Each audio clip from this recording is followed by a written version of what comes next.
Naposema Engineer Hersi ni kiongozi wa viongozi, huyu ndiye ambaye anaidhinisha $100,000 sawa, kwenye vilabu ambavyo vinashiriki mashindano ya kimataifa. Huyu ndiye ambaye atakaye saini fomu ya timu ambayo imejiunga kwenye umoja.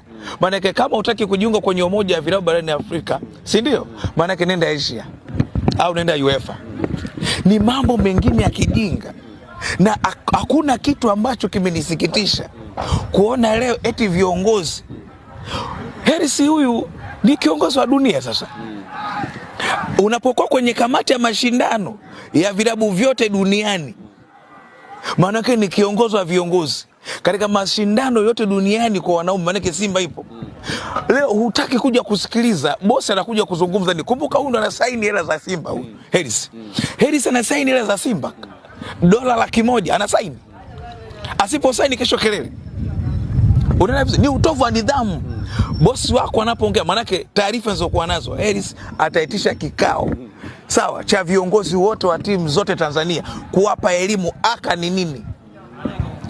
Kwa wasipofika, maana yake kwa tukio hili wana Simba wao washajua wana viongozi wa aina gani.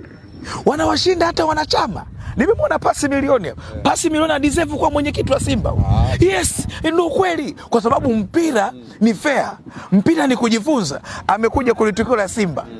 Katika washabiki wote na wanachama wa Simba ambaye kidogo amejitambua ni huyu. Pasi milioni. Anafaa kuwa kiongozi. Kwa sababu lazima ujue mpinzani wako amejipanga vipi. Yaani hii haina utofauti. Yanga anacheza mechi ya ligi kuu, viongozi wa Simba hawafuatilii mechi. Au hawaji uwanjani washabiki wa Simba. Sio watu wa mpira, ni wahuni. Huo ndio uhalisia. Lazima ujue mpinzani wako anachezaje. Amekuja bosi, huyu ni bosi wa kina Mangungu. Hersi ni bosi wa kina Mangungu, ni bosi wa kina Rafati, ni bosi wa kina nani hawa, kina Popati. Timu zote Hersi ndio bosi wao. Huyu ndio bosi wa Ahali huyu. Kama ulikuwa hujui, wewe tazarau. Hersi ni bosi wa Mamelodi. Hersi ni bosi wa Orlando. Hersi ni bosi wa MC Aldia. Utabisha kwa akili zako. Huyu ni mwenyekiti wa vilabu vyote barani Afrika. Ataachaje kuwa bosi? Na ndio maana anaidhinisha payroll yako ya $100,000 utokee kwenye matukio yake. Maana yake hapo unajua kabisa una kiongozi wa aina gani.